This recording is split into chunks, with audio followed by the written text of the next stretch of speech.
Hi, welcome to Mark's Rants. I'm Mark. Let's kind of try and put this whole thing in perspective. This whole Russian collusion thing. Back in April of 2016, the FBI confidential informant, better known as a spy, Stephen Halper, talked with George Papadopoulos about the campaign, and he mentioned, hey, do you know about the Russian emails? That Russia hacked Hillary Clinton's emails.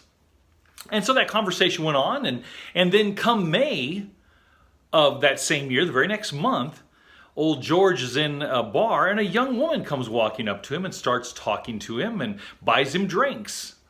And then she introduces him to the Australian ambassador, who then asks him about the Russian emails. And George goes, yeah, I know about that. Yeah, the Russians took the emails from Hillary.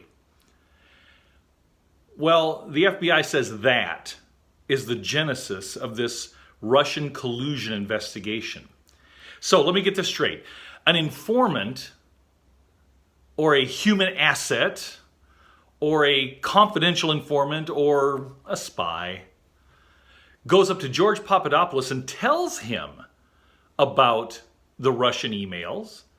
And then when he's at a bar, has a young woman comes up who buys him drinks and just happens to know the Australian ambassador and introduces George to the ambassador. And the ambassador begins to talk about those Russian emails, to which George says, yeah, I know about that.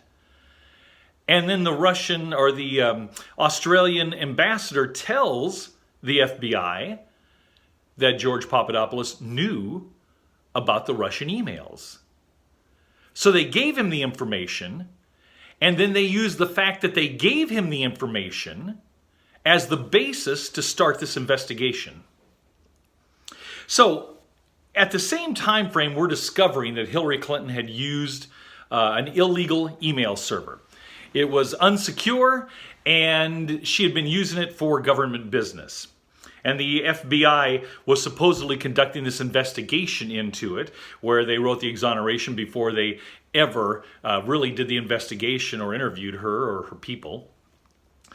And then I want to put one more piece together for you. If you remember, back in October of 2016, President Barack Obama stood before the American people in an interview and said, look, this whole Russian collusion thing is ridiculous. The idea that Russians could somehow interfere with our election or affect our elections is absolutely ridiculous, and Donald Trump needs to quit using that as an excuse.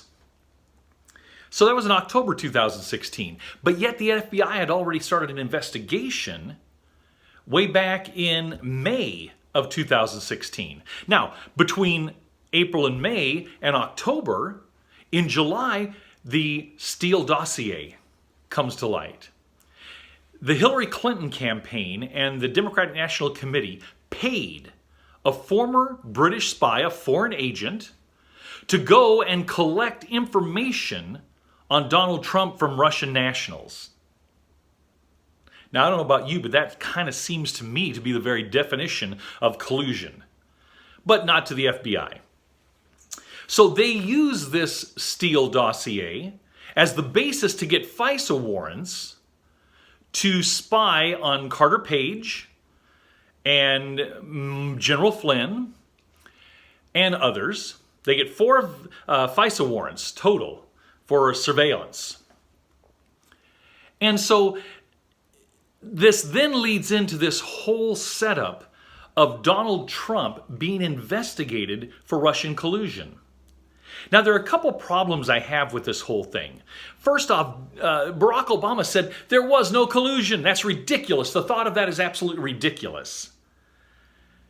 But yet, months earlier, they were claiming the Russians hacked Hillary's email. That's what the FBI said. So that brings a couple questions to my mind. First, why did Barack Obama get out in front of the American public and say there's no issue here? There's no problem here.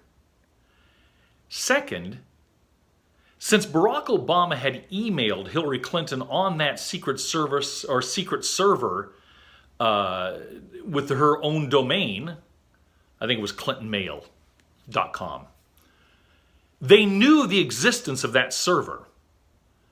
If they were concerned that the Russians were hacking that server, why didn't the FBI go to Hillary and tell her, look, cease and desist, quit, because the Russians are getting your email? They weren't that concerned about it then, were they? They didn't care about that. The second thing that bothers me is if they were so concerned that the Russians were trying to affect the outcome of our elections, why did they only place a confidential informant in the Trump campaign? Why didn't they also place one in the Clinton campaign so they could keep an eye on that to see if any, tomfoolery was going on in the Clinton campaign as regard to the Russians trying to affect the outcome of the election? Why was it only the Trump campaign? Oh, yes, I remember. It was only the Trump campaign because the FBI's confidential informant informed George Papadopoulos of Russian hacking and then set it up so he could talk to the Australian ambassador, which would then trigger an investigation into the Trump campaign. That's why the FBI wasn't worried about Hillary. That's why the FBI wasn't worried about Hillary's email server, even though they knew it existed.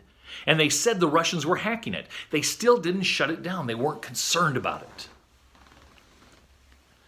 So what we start to get the picture of here is an FBI that wanted to bring Donald Trump down.